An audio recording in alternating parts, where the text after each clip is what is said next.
This episode of The Witch Wave is brought to you by Zoo's Incense. They make exquisite hand-rolled incense cones with natural ingredients sourced from 5 continents, and they never use synthetics or charcoal. I've fallen nose over heels in love with their many magical blends, such as their Moon Mix, which is made from myrrh, sandalwood, and orris root. Go to zoosincense.com, that's Z as in zebra, O-U-Z as in zebra, incense.com, and use offer code WITCH to get free shipping on orders over $20. Let Zoo's Incense transform your space into a sanctuary. Today's episode of The Witch Wave is brought to you by Blood Milk Jewels. I have loved Blood Milk for years because each piece of their jewelry has a story that adds to its aesthetics and talismanic qualities. Their designs are inspired by seances and surrealism and shadowy goddesses and so many more of my favorite things. They use materials like sterling silver and natural crystals and gemstones such as moonstone, labradorite, and onyx. And so each piece is crafted to be psychic armor. I also love that they've been handmade in Philadelphia using local resources since 2008. And that it's a female-owned and operated company. So check out bloodmilkjewels.com and adorn yourself with dark, sparkling beauty.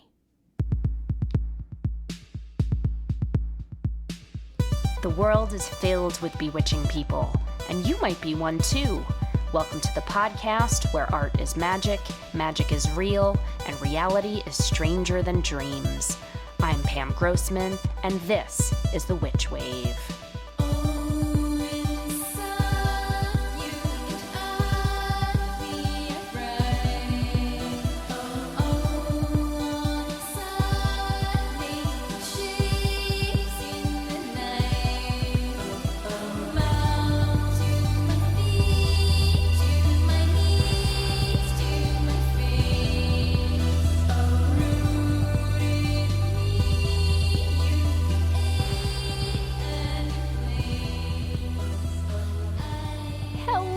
And welcome to the Witch Wave.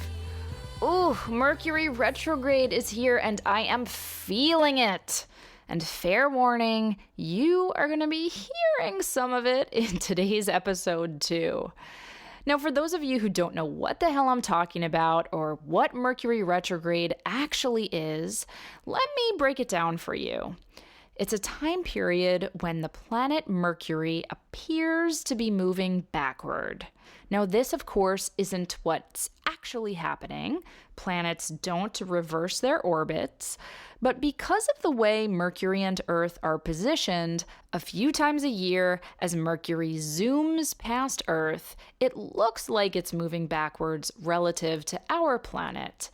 And astrologers believe that because of Mercury's influence during these 3.5-week blocks, we can experience these Mercury retrograde effects in all kinds of strange ways. What does that mean exactly? Well, let's remember the planet Mercury is named after the Roman god of communication.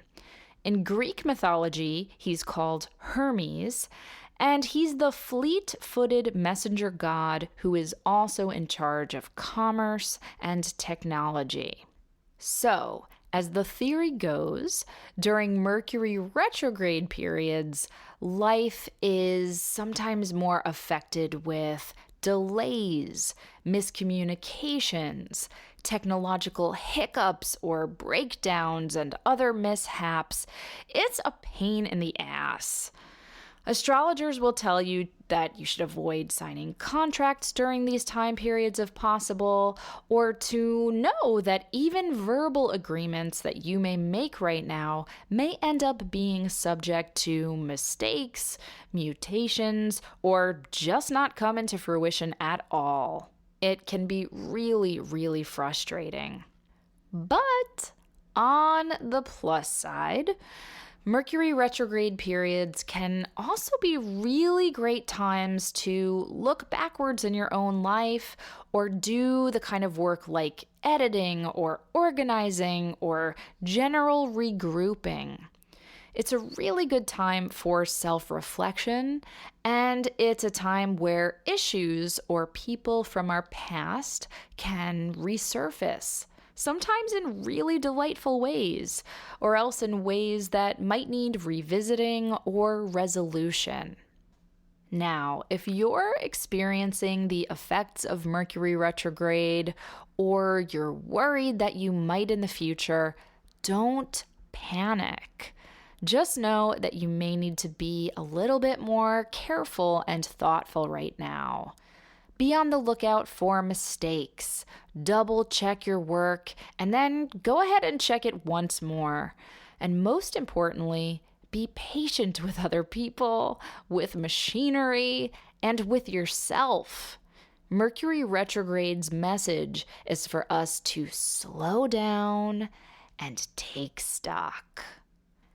All that said, there are some ways that you can help combat Mercury retrograde static.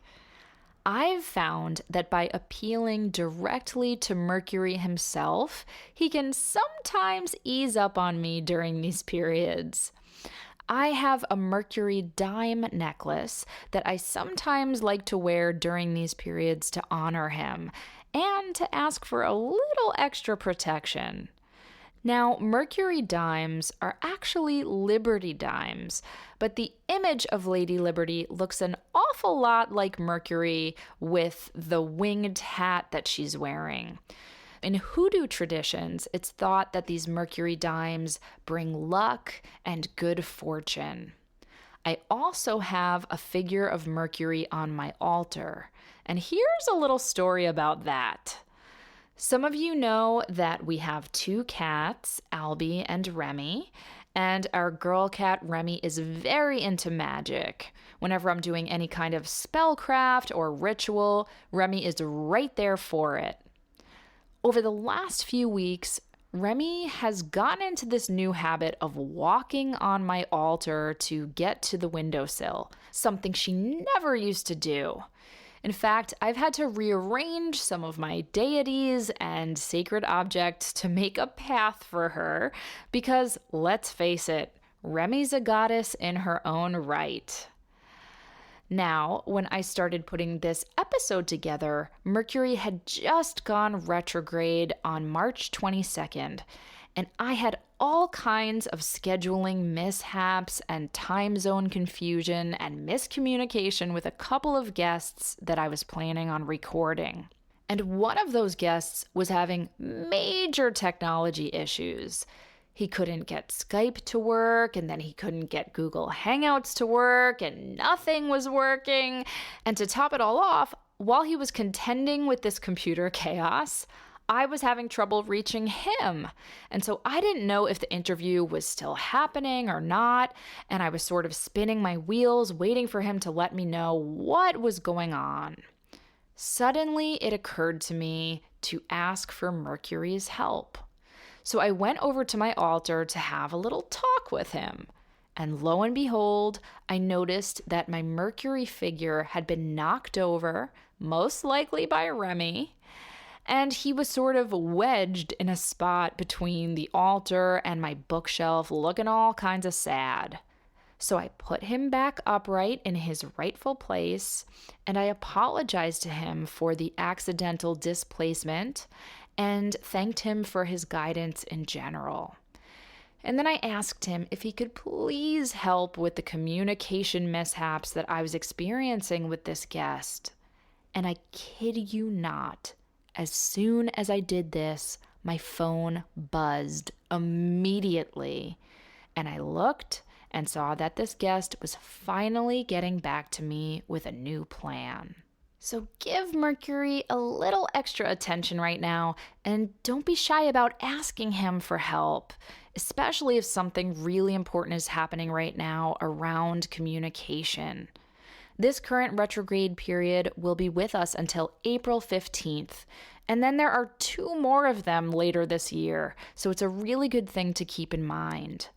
And if you happen to live in New York like I do, and you've got something super, super, super important that you want to make sure doesn't get too messed with, you may even want to visit our gorgeous giant Mercury who sits on top of Grand Central Station and entreat him to go easy on you. My friend Mitch taught me to say, "Hail Mercury," whenever I pass by that sculpture. He's the perfect guardian for the city that never sleeps because he is also the god of commerce and transformation. And so my intuition tells me that he really appreciates the extra love. Intuition is actually a really big theme in today's episode, as I get to talk to Rachel True, the beloved actor, writer, and tarot expert. We discuss the many hats that she wears as an artist, an esoteric guide, and self-described mixed black Jewish chick. We also contend with some Mercury retrograde vibes of our own. But before we get to that, first, let's check and see what's come through on the Witchwire. Who is it? Witches. Jake writes, I have been really enjoying the Witch Wave podcast. The blend of culture, art, people, and magic you cover is particularly engaging, which is saying something coming from this third-generation atheist, hard science bloke. My personal definition of magic is that which helps us to access our unconscious, intuitive selves. The more I learn about witches and witchcraft, the more I feel like the modern witch is essentially a scientist delving into the unexplored territory of the mind. I love that, Jake, and I so appreciate your taking the time to write. I'm so happy that you're getting so much out of the podcast, even as you're coming at things from a more scientific perspective. And I agree with you. Magic and science are more interrelated than some might have us think. After all, they're both concerned with probing mystery, asking questions, and seeking great truths. One of the challenges with science is that it strives to be objective and fully quantifiable, whereas magic is far more personal and subjective. But I don't think that means that they cancel each other out. In fact, I think that they can coexist and inform each other in amazing ways.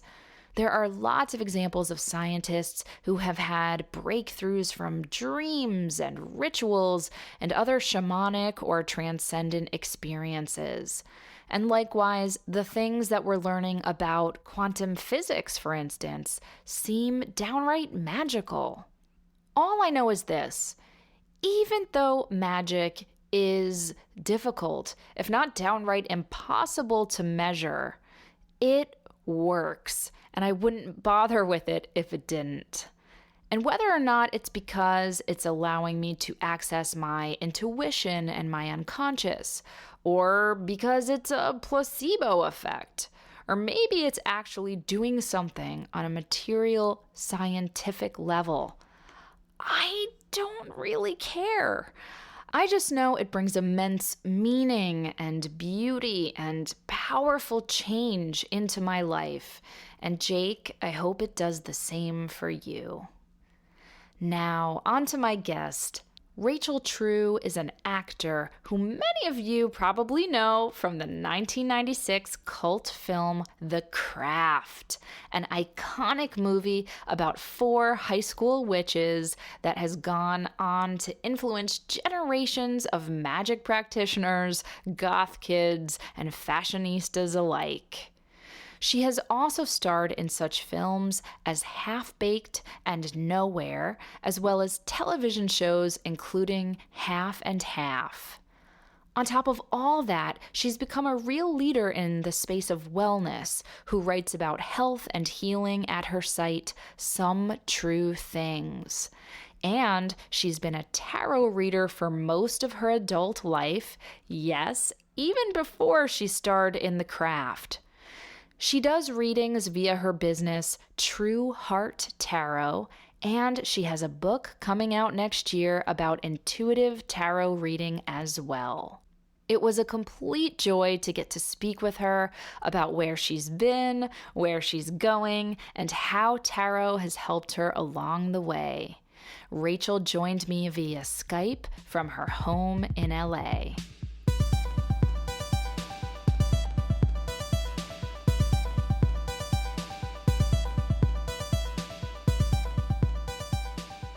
Rachel True, welcome to the podcast. Hi, thank you so much for having me. I am thrilled and over the moon that you're here. I'm so appreciative of you taking the time. So I want to kick things off. Obviously, a lot of people are going to be excited to hear about your experience working on the film The Craft, because this is the Witch Wave podcast. But I know that there is so much more to you than that. So I actually wanted to start in the space of tarot, if that's all right with you. Awesome. And so you have a business and a practice that is called True Heart Tarot. And I'd love to hear, first of all, how did you find your way into becoming a tarot reader? Well, I guess I was always really attracted to tarot. Like as a small child, around the age of 4, so I could read a little bit, but around the age of 4, I moved in with my father and his new wife, and they had a library, and by library, I mean bookcase. But to me at 4, it looked like a huge library. And I always loved books. So I was really drawn to 2 different books. And like I said, I don't think I was necessarily reading them so much as looking through them, but Carl Jung's book, Man and His Symbols, as well as Nietzsche's Beyond Good and Evil. I'm sure it was the illustrations that drew me. But either way, I was really fascinated by these books. And so by the time I was a little bit older and a family friend, introduced me to tarot decks, I was like, oh my God, this is like a language I understand this language. I can parse this language. This reminds me of those books that I used to like as a little kid. So I was drawn to it in that way. And then I started reading mostly for myself and a couple friends as a teenager. And then I would say post-college is when I really got into reading. Again, mostly for myself and for some friends. So then, and I'm glad you asked this because I think a lot of people assume I would have gotten into tarot because I was in a witch movie. And frankly, it's like the other way around completely. I moved to LA, was working as an actor pretty steadily, and then all of a sudden things slowed down for a minute. And as an actor, you can kind of go nuts when things slow down. So I decided to throw myself into my tarot study. So maybe like 95, or 94 maybe, I'd been in LA a couple of years, really got deep with my tarot study. And then literally, I swear, almost like 9 months to 8, 9, 10 months later, The Craft script popped up. And a friend of mine said, oh my God, I read for this witch movie. You're totally right for it. You should read for it. And so when I read the script, I was very intrigued because it was something I literally just dived into, esoteric studies. So I knew that personally, I think the script was attracted to me. Exactly. because I was into all that. So that's kind of how my little background in tarot. And then as far as moving fast forward into the future, a couple of years ago, I was cast in a film that has yet to be made, which is so annoying as an actor. But anyway, it was a Marie Laveau film, Marie Laveau story, and not a horror movie about Marie Laveau, but an actual biopic of Marie Laveau, treated with as much respect as any other period piece. So when I got that script and was cast in it, I thought to myself, where would Marie Laveau be right now? And I thought, well, she would have her own shop for sure. So I started a little bit of a partnership with the House of Intuition here in LA for a little less than a year, about a year while I was there, just to see, because I was like, I know I'm a really good reader. I know my friends, everybody I know, friends of friends who referred to me that I just kind of read for free. Everybody loves my readings. People want another reading. So I thought, can I do this en masse? Like actually read for many people in a row and keep up my energy, blah, blah, blah. So that's where, being at House of Intuition was super effective. Now, that ended, and I'm doing tarot on my own. I don't really have a lot of time to take on tons and tons of new clients, but if I feel moved by a certain message I get from someone, I might read for them. But because, I'm still acting and as well writing, I just don't have time to read for everybody who sends me an email, but I really appreciate the interest. Absolutely. So there's so much that you just mentioned that I want to dive into. So I just wanted to make sure listeners even know who Marie Laveau is. So my knowledge about her is probably much more limited than yours, but I know her as the voodoo priestess or voodoo queen who was in New Orleans and is arguably one of the most famous Black esoteric practitioners. Do you think that's fair to say? Yeah, I would say that's true. And the thing I find fascinating about Marie Laveau is she was a free woman of color during the time of slavery. I think it's debatable when she was born. It could have been 1790 or 1810, or nobody really knows. But a free woman of color, mixed. And she really straddled the line between the esoteric and Catholicism, which I found fascinating. And because that's something I kind of really am intrigued with myself, not Catholicism per se, but as an African American or Black person, mixed person, I find my people to be very religious. And they tend to think that tarot is untoward or not in alignment with, their Christ-centered religion, and nothing could be further from the truth. As we know, when you look at the tarot deck, it's literally, there's the Tower of Babel. There is an angel there, it's an alignment. So I'm hoping that I can be one of, the people in the new wave of tarot to kind of help bridge that gap as well. So Marie, it's debatable where her powers came from. Were they truly something magical, or was she also just a very crafty, clever woman who, in the 1830s was doing hair in the wealthy white ladies' homes and heard a lot of information that could also be used to her advantage? And the truth is somewhere in between.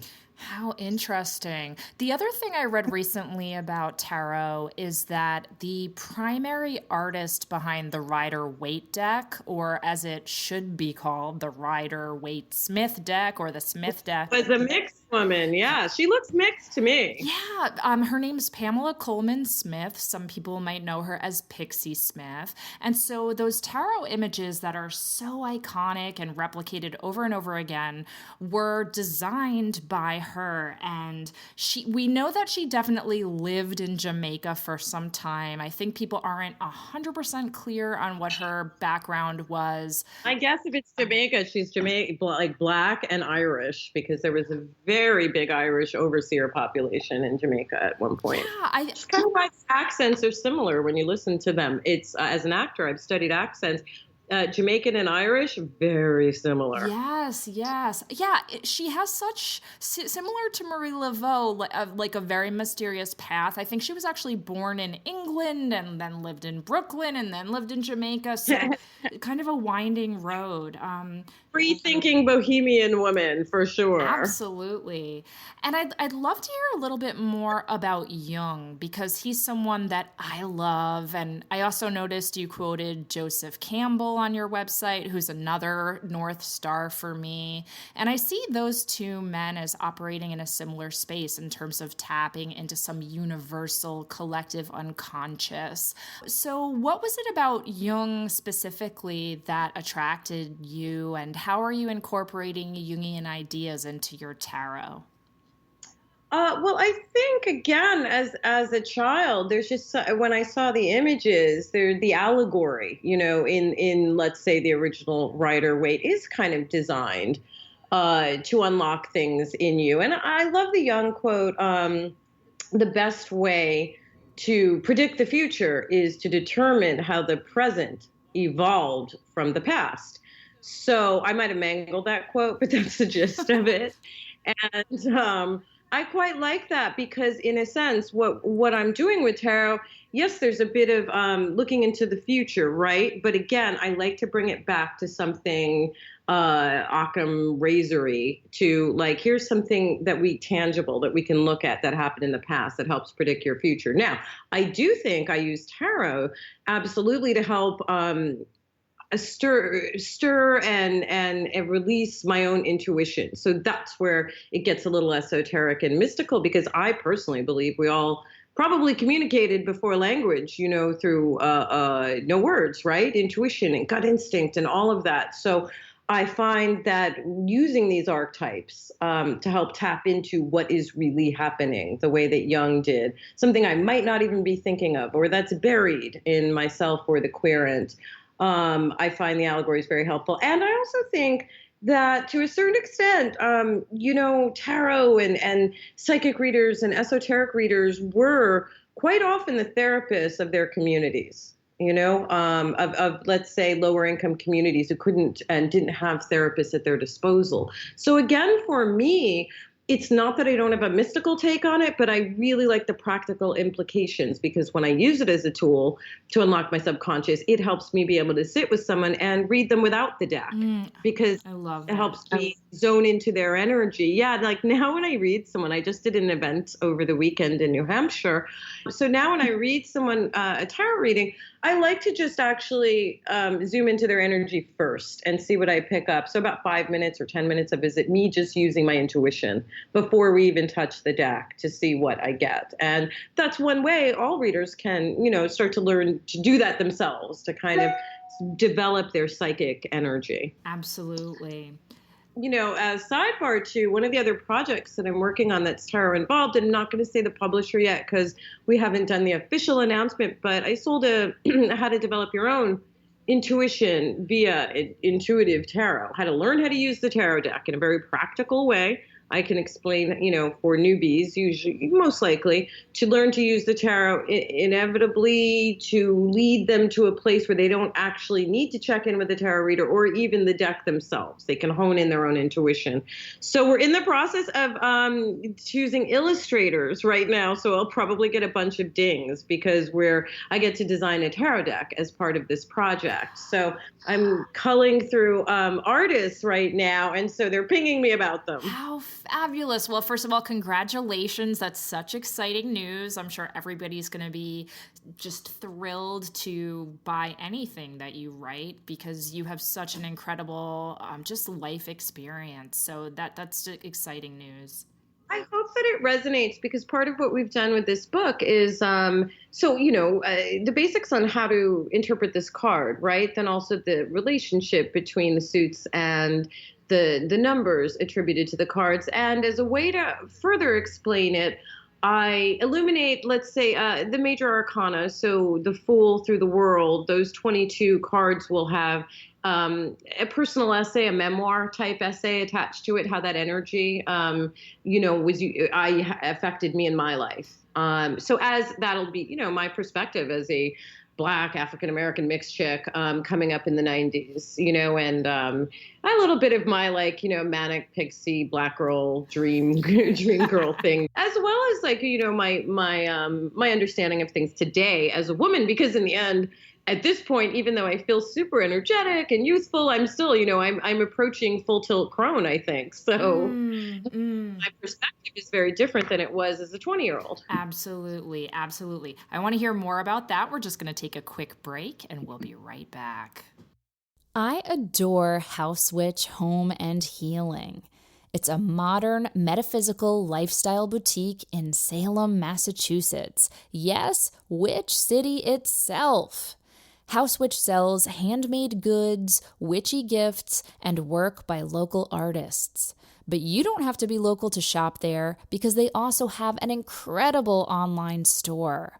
If you go to housewitchstore.com/shop, and that's house spelled Haus, you'll also get 13% off your order when you use offer code WITCH. So go to housewitchstore.com today. It's your one-stop shop for magical products made with style, craft, and care. Welcome back to the Witch Wave. I'm here speaking with Rachel True.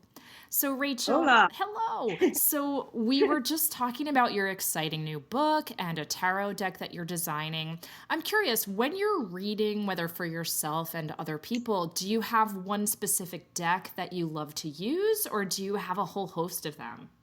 I don't have a collection of thousands like some people I know. I do have a few decks that I tend to rotate.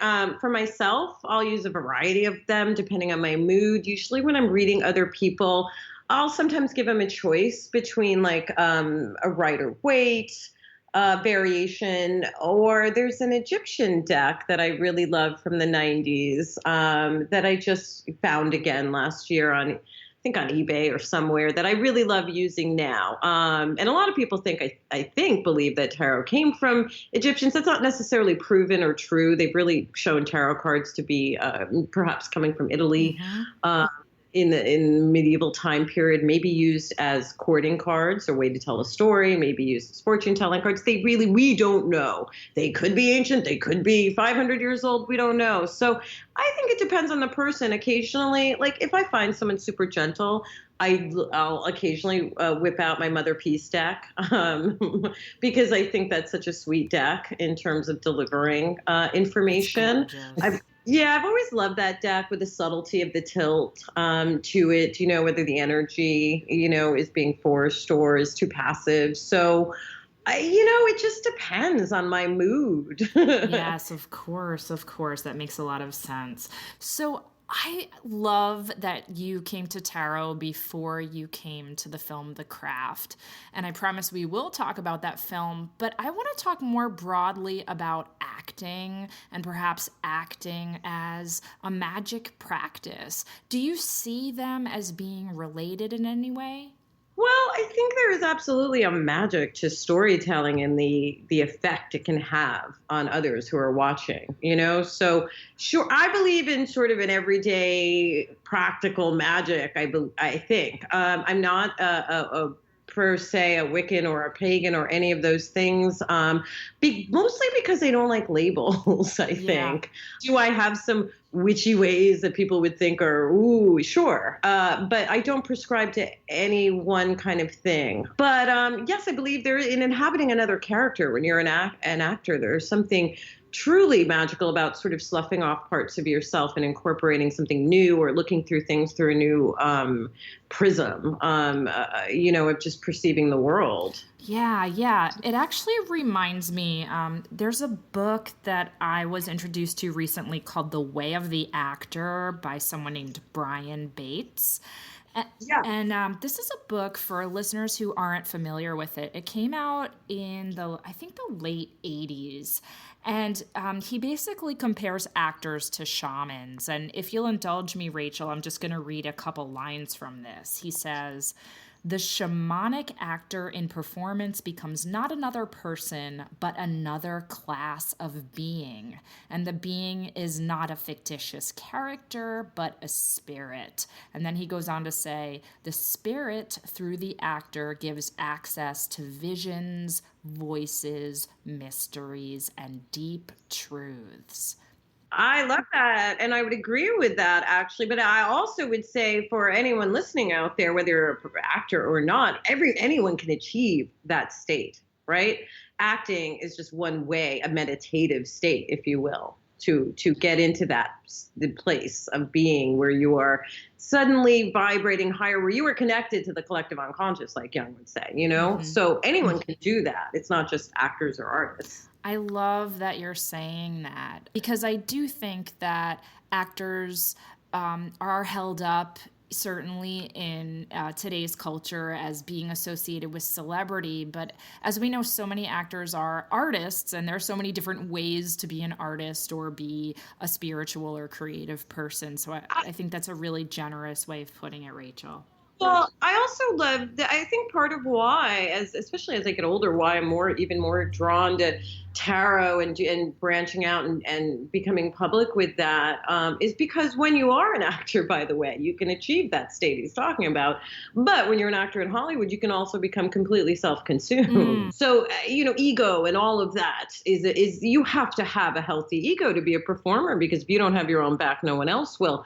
So what I love about doing tarot readings is it's service work, it's healer work, right? So it takes the focus off me. Even if someone comes, let's say I've decided to take a read for someone who's never met me, even if they fan out for 5 to 10 minutes, after we're done with that, then it's all about them, the reading. It's not about me and what I want and what I think I should be wearing or doing or looking like, so I really like that. I think it gives me a good balance, so to keep my head straight as far as also being an actor, and staying healthy. Absolutely. And are you currently working on any acting projects, or are you mostly focused on tarot right now and writing? Well, I have to finish my book, and I have a deadline for that. So I'm definitely very focused on writing right now. But I did a couple films last year. One of them, I think, called The Manor is coming out. I'm not sure if it's in a theater or DVD, and I did a few TV shows. But basically, in a nutshell, it's interesting, and I'm going to share this because I believe there are readers going through something similar. I was on a TV show that ended in 2007 or 8, I'm not sure. And then after that, I just didn't feel well. I didn't feel right. I had a crazy feeling that something bad was going to happen. And a few things did happen. Like I had a brother who passed away, But long story short, I just had a female problem with my uterus, and I ended up having a major surgery and had to take some time off. Now, as an actor, that's deadly and the last thing you want to do. And I was not happy about that, especially at the certain age I was at, which is a pretty deadly age for women. But out of that period, which was very difficult, came again a renewed interest in my life in what keeps me grounded in my spiritual sense. And tarot is something I've literally always gone back to, that has always kept me grounded. So as I worked through that and started working on the book, and all of a sudden more acting opportunities popped back up. So I got through basically a difficult period of my life by reconnecting with my spirituality. Well, I'm so sorry to hear about all the struggles, but it sounds like there was a lot of rich teachings in there for you too. Well, that's why I'm sharing it, because I think a lot of people, when we're going through the, just hard times, right? We feel like we can never see the end of it, but so very many of our greatest lessons apparently come when we're in the shit, and that sucks. But usually, as humans, we like to distract, and so it's really only in those dire times that we buckle down and we, delve into the lesson. Because, for example, for me, I'd always, been into staying fairly healthy, but after my surgery, I sort of looked in the mirror and I thought, oh goodness, I look, first of all, every inch of my age, which I never have in my whole life. Second of all, I just didn't feel like me. So I got really into plant nutrition and things like that. And I don't eat meat since college, but I also gave up dairy. And again, not to anger the dairy farmers out there, but frankly, there's one of the great things we can do for our body is cut down on dairy and things like that inflame the body. But also I believe I have a health-centric website where I like to talk about, I haven't updated it lately, but where I like to talk about things like food. If we start thinking of food as a spell for our body rather than just something we're putting in it, and we sort of delve into the nutrition and the actual feeling it gives us, that's magic too. So I'd advise for anyone out there, like, how do you feel half an hour, 45 minutes after you eat something? Do you vibrate higher, or do you feel kind of sluggish? Because I think it's like Nikola Tesla says, if you want to understand the secrets of the universe, think of it in terms of energy, frequency, vibration. So what are we doing? What are we eating? Who are we talking to? And how do we vibrate? Where's our energy? And what frequency are we tuned into? Absolutely. And I think that approach of thinking about the body and the spirit as being one and the same, or at least deeply integrated, is so important, because so much of modern society has this binary, right? It's the binary between the immaterial and the material, or the spirit and the body. And that's so actually unnatural. It makes me think of the alchemical adage, as above, so below, that whatever is happening in our spiritual realm happens in our physical realm and vice versa. That's very correct. So kind of putting all this stuff together, which is, no, it's nothing new. It's not a new concept, but I'm putting it together in my own words and in my own way. And I hope by the time my writing comes out, it will resonate with people, because something I didn't put this, I'm not putting this in the book because I don't want to anger, Oprah, who I love. But part of what didn't 100% resonate for me with The Secret, 07 is what I call it, because it's a great idea, right? And it was all these great concepts, but you got such a little taste of it. You didn't get enough, I think, to propel it forward and really manifest. I feel like the step that was left out quite often in The Secret, and maybe I do talk about it in my intro, is like, for example, if little Timmy, wants a bike. In The Secret, it was like, well, just think about a bike. That's it. Just think about it all the time. Maybe collage on it. And, and then a bike showed up for Timmy on Christmas. But my thing is, if we're going to follow the thing of the tarot, like if the first thing is the idea of the bike, right? And then that's the swords maybe. And then I love the bike. That's the cups emotion. And then, I want the bike. Where's the step of action in The Secret too? Little Timmy needs a paper job to get that bike. Exactly. So, you got to meet the universe halfway. Right. And I feel like The Secret, which was beautiful, left out the meeting, the energy we have to put in, which is something I believe that sometimes, in the past, religion would also make people leave out. Like, you can pray about something, you can do spells on something, but your energy, your wand force, life force energy is what's going to carry it forward, and the energy that you decide to put into a project. Absolutely. I also had issues with The Secret in that it seemed like it was, at least had a subtext of, if bad things happen to you, it's your fault and you attracted that. And oh yeah, that was a little harsh, wasn't it? Yeah, because we all go through bad things, and I think those bad things, often are gifts. Sometimes they're not. Sometimes bad shit just happens, and yes, we have to deal with them.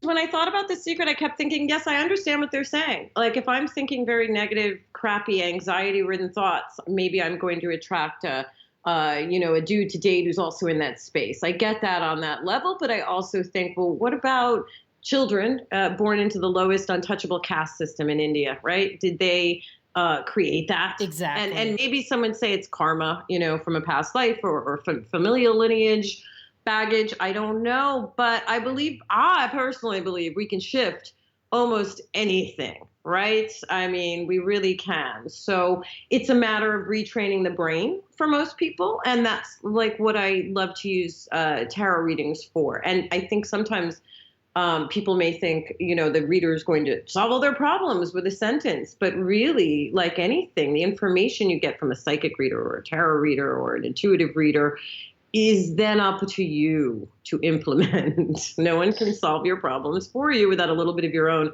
elbow grease in there. Absolutely. And while your computer's dinging over there, I have to tell listeners that I have a cat who's just decided to purr all over the microphone right now. I think he loves what you're saying, Rachel. So if you hear that, that's what it is. I want to apologize to the readers, too, because I was asked to get a mic and I did not procure one. So it's all good. We were talking offline about Mercury retrograde, which I think just started this morning, if I'm not mistaken. Well, you know what's funny? I was born with Mercury in retrograde, actually. So quite often, decent things happen, not always, but decent things can happen to me. But I say always be prepared, which is why I bought this laptop a week and a half ago instead of right now, because I knew I would need it now. But I thought, no. And I'm not even the most hardcore astrology person, but I do find it mostly because I think time slips and slides. So I'm like, how do I know that's my exact birth time? But that's just my personal opinion. But I find the concepts fascinating. And as far as astrology, I'm a Scorpio, so I completely concur with my horoscopes that Scorpio has been under the gun the last bunch of years in terms of Saturn being in our chart, and finally that's moving off, and Jupiter is coming with some gifts. So I would agree with that as far as my Scorpio self. Ooh, well, I love the idea of gifts Yeah. coming. Everybody likes that. Absolutely. But again, to go back to what we were talking about, gifts that I worked for, Oh, yes. because even when working on the book, I had was approached by an agent, and he right away said, "We can get you a ghostwriter." And I said, "No. Something I've always been is an avid reader and a writer. And I want to do this by myself." So I really had to buckle down and discipline myself, because I love writing, but I had not written anything this long in years, besides a few scripts. So there was a lot of work and just forcing myself to kind of reckon with what I wanted, and how to create that. And did you feel like you manifested this book opportunity? Was there any sign in your cards that it was going to happen? Or how are you feeling about this project? What's funny is, like, I had been told my whole life, and maybe everyone is told this by every psychic they see or person they run across who's intuitive, that I was going to travel a lot and write a book. And I certainly have traveled this globe, so that's fabulous. But I never really thought terribly seriously. I'm in LA, so I thought more about scripts than I did about books. But about maybe a year before the opportunity came up to write, I had seen a channeler, I read with a channeler, and they had said, everything is there for you, and we have you a book. And all I could say was, no, I want a movie, because we think about what we want, Yes. right? As opposed to what the universe is offering us. So anyway, I did do a movie, but when I think I did an article or maybe an interview with someone about the fact that I did do tarot, and so I had a couple of publishers and agents contact me, and I just decided on the person I vibed with. I got really lucky with an agent who had he's obviously a literary agent now, but as a teenager had worked at Miss Cleo's psychic line reading. Serious? Yeah, so I was he was fascinated by me, I was fascinated with him, and his, I just wanted to pick his brain on that. Because he definitely, by the way, for the record, he said he really tried to give the best readings he could give. It wasn't him bullshitting. Oh my God. And for younger listeners, Miss Cleo was a woman who had these commercials. Were they in the 90s, Rachel? I'm trying to remember.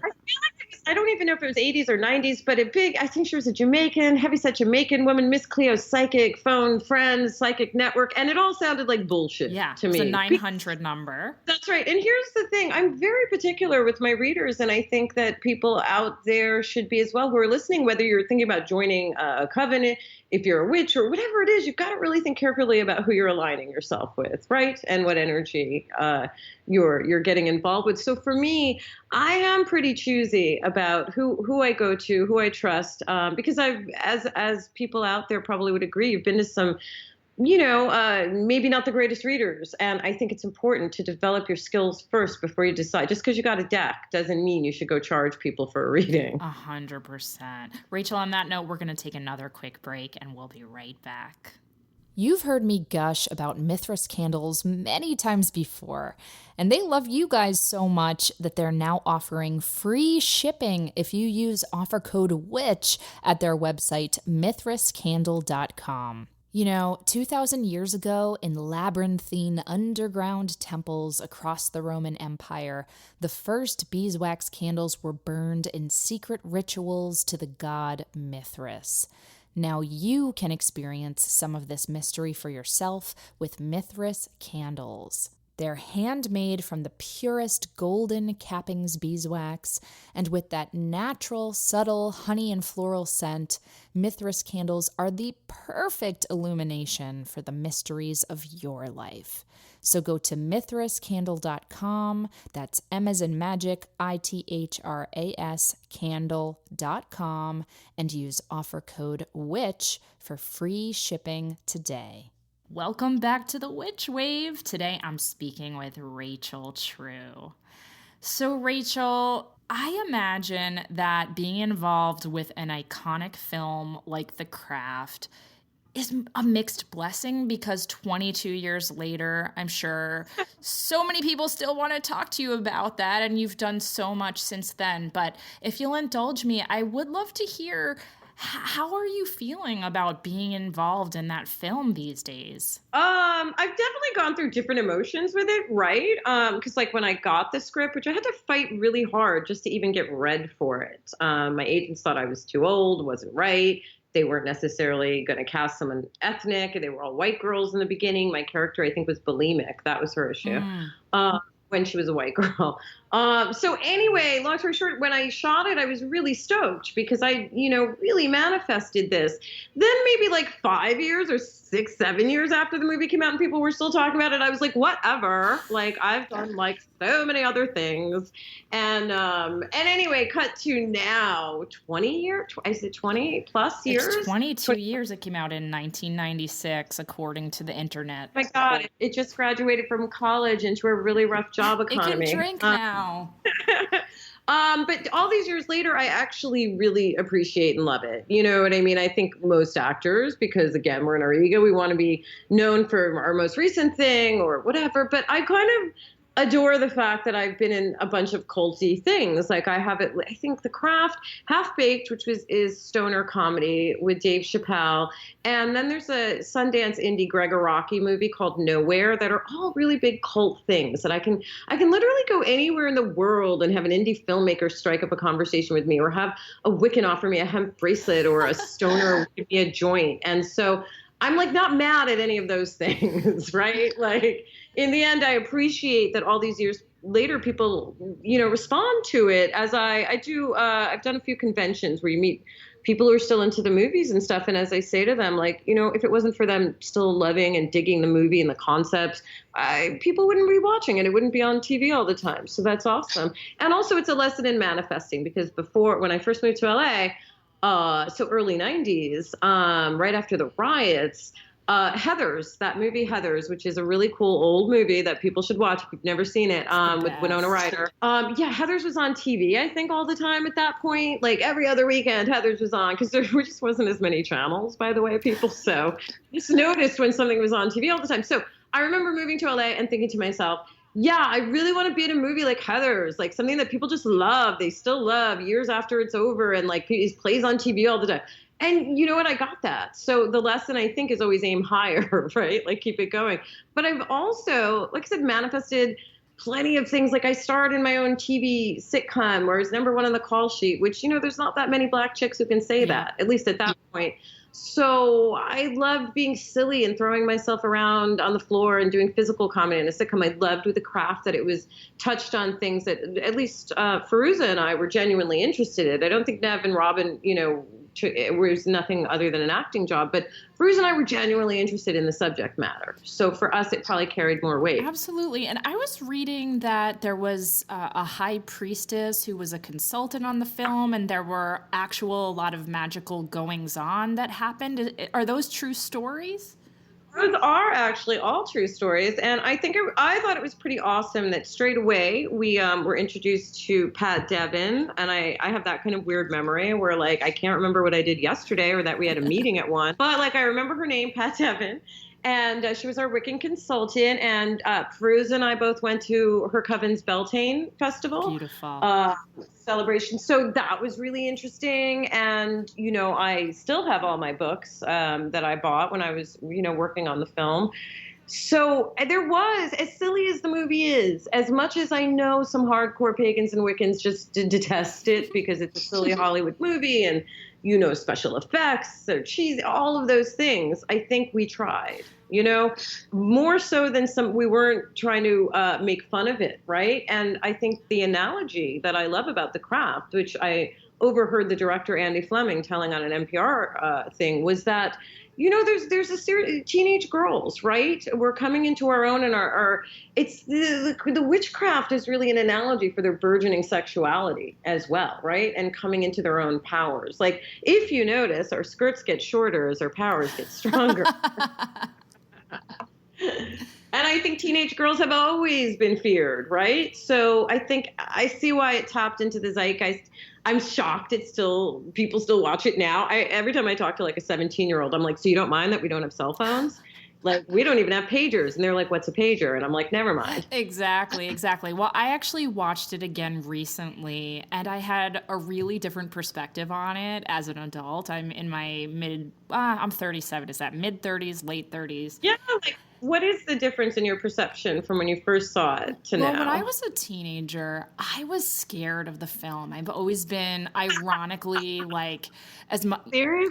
Totally, because That's adorable. I'm squeamish, and so especially the character, Neve Campbell's character with the burned flesh and the needles going into her flesh.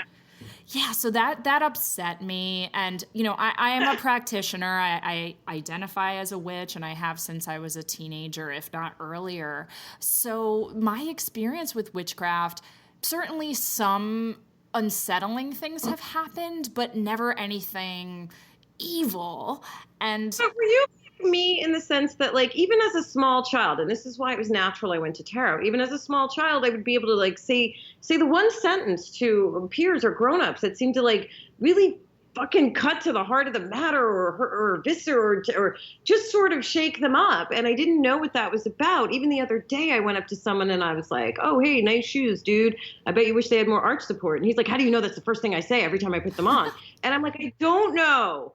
But so I've had to learn, especially when I got to Hollywood, like, shut up, Rachel. Don't say the first thing that comes to your mouth, out of your mind about someone, because you're picking up some energy they don't necessarily want you to know. And that lends itself very well to reading tarot cards. Absolutely. I think the other thing that I had, frankly, a problem with, and I still love the film, but the way your character, as the sole Black character of the four of them, has like very little backstory. Like, your whole character is about race. No, I don't think I know, because I think I realized after I did it that, like, oh, wait, everyone has an issue, and my issue is I'm Black. No, that's not my issue. Yep. That's not Rochelle's issue. Everyone else's issue is that she's Black, right?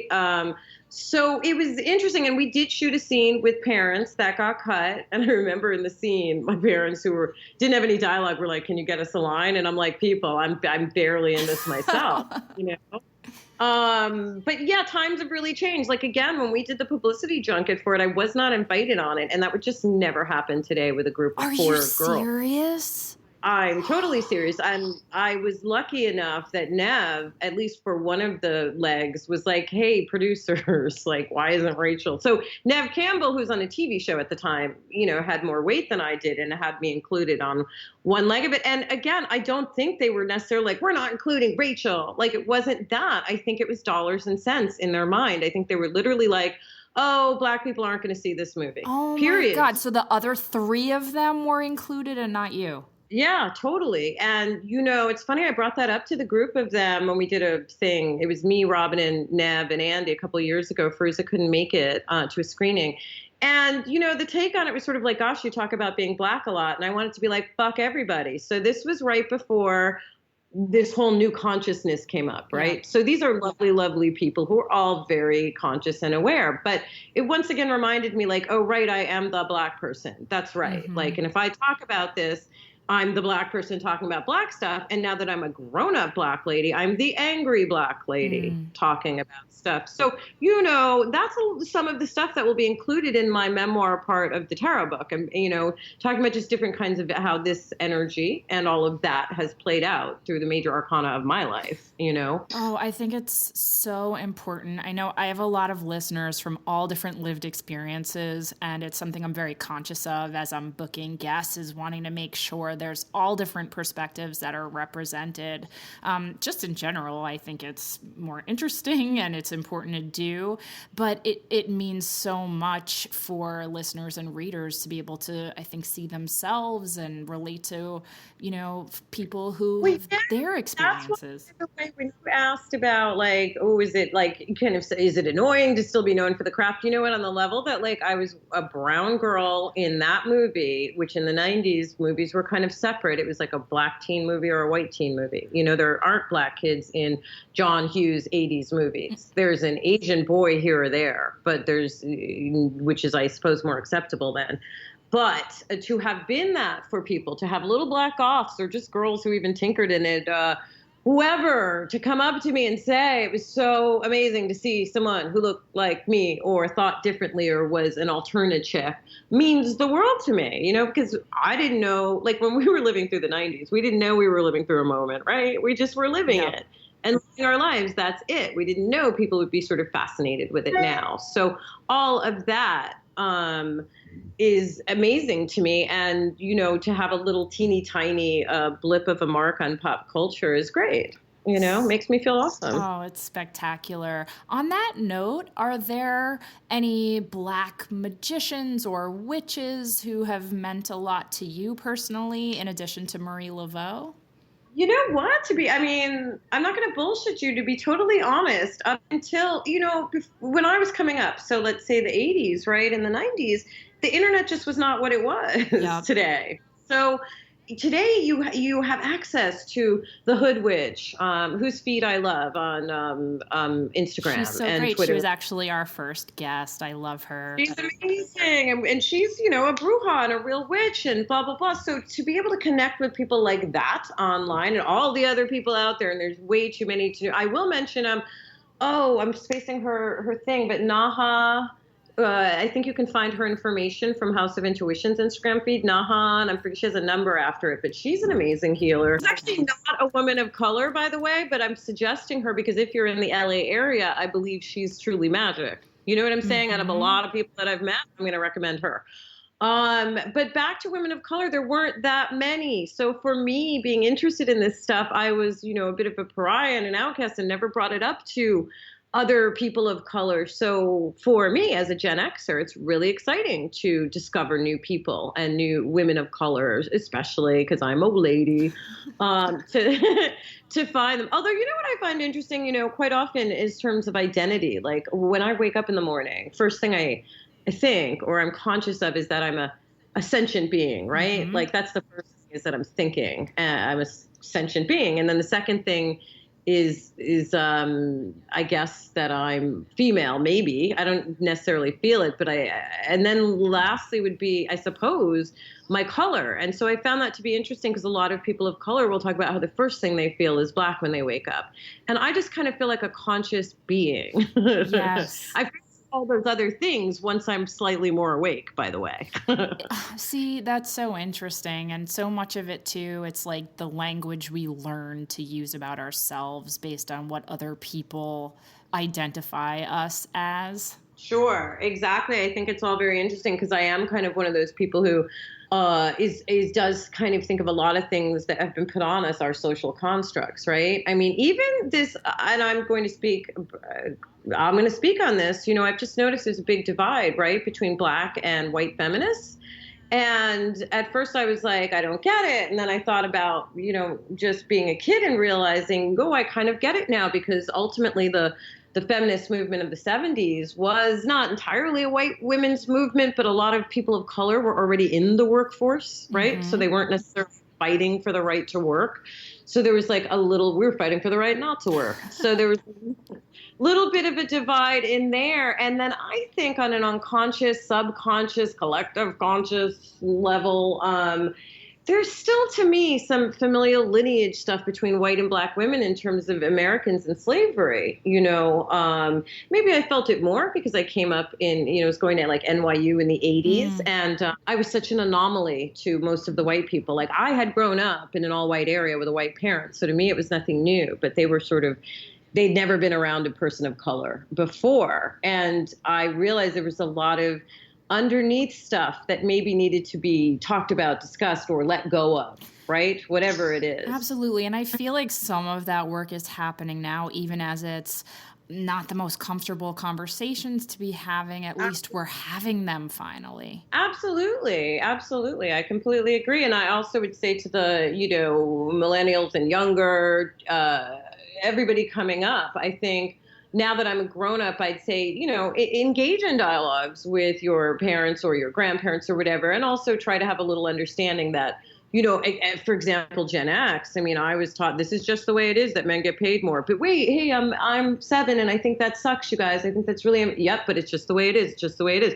Black people get treated like shit. It's just the way it is. It's just the way it is. So we are unpacking and dissecting all that to retrain our brains to go, we don't have to accept that anymore. Absolutely, 100%. Well, I'm really optimistic that even though it's not easy, that things are getting more open and hopefully more compassionate and more empathetic. Me too. And also I would say to like my fellow Gen Xers, stop harshing on the kids. Look at your own pictures from the 80s. We look like fucking morons and idiots. I mean, our makeup was insane. Our hair was terrible. Why? Like, don't judge. This generation is fine. Everybody's just doing their thing. Absolutely. Well, Rachel, I think that millennials are so lucky to have you to get to learn from. I think we all are, and I am so deeply honored that you made the time for the podcast. Before we go, how can people find you? Is it Instagram? Is it Twitter? Where can people learn more about everything you're doing? Yeah, like I wish I was more up on my social media. I got a stalker off Twitter in 2007 and still rounding out 2008, 9, rounding up a restraining order. So I kind of let my medias go, but I do love the Instagram. On there, I'm at True Rachel True because somebody has my name and won't give it back. So at True Rachel True. And then on Twitter, I'm on there sometimes at Rachel True. I also have it's slightly neglected blog with a lot of really good information on it called sometruethings.com, or you can get to it through racheltrue.com, I believe, as well. And I haven't updated it in a minute, but if you're a lady and you're interested, like I am, I'm intrigued by health things, maybe because I pick up on health stuff when I'm reading people. And since I'm no doctor, I like to educate myself. So I have a lot of articles I think are helpful on like gut bacteria, fix your gut, fix your mood, or hormones for women. And that's all women at any age, by the way. You can have a hormone imbalance at 17. So I'd love for women, if you can, take a time to look through them, because so many women out there are prescribed meds that we don't actually need when we can fix these things naturally. Like that's the whole thrust of my blog, is feel good in your body naturally at any age. Absolutely. Those are the main places I hang out. If you're super stuck on Facebook, I'm official Rachel True, although Lord, I'm not on there. And finally, Rachel, if somebody wants a reading with you, is that even possible these days, or are you just way too booked up? No. I think people should definitely send an email, because sometimes I vibe off the message, to be honest. If I have time, I'll go through them and just sort of pick one to add in and put on, or if they're interested in getting on the waiting list. But occasionally I find myself like a few days and I'm like, I'll do some readings. So that is truehearttarot@gmail.com. And that's 2 T's. True, TrueHeart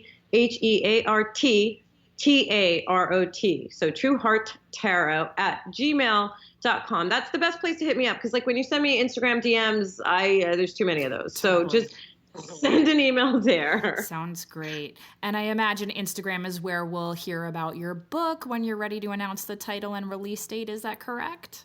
Yes, I mean, I'm very excited about it. It's a major publisher, and we're just trying to secure the illustrator first so we can have a, nice, include everyone in the announcement. But I'm super excited, and like I said, I hope it resonates. I really love being part of this new wave of esoteric thinkers who can hopefully, bring this sort of spirituality, which was dusted in granola and for a long time, just bring it into the 21st century. Absolutely.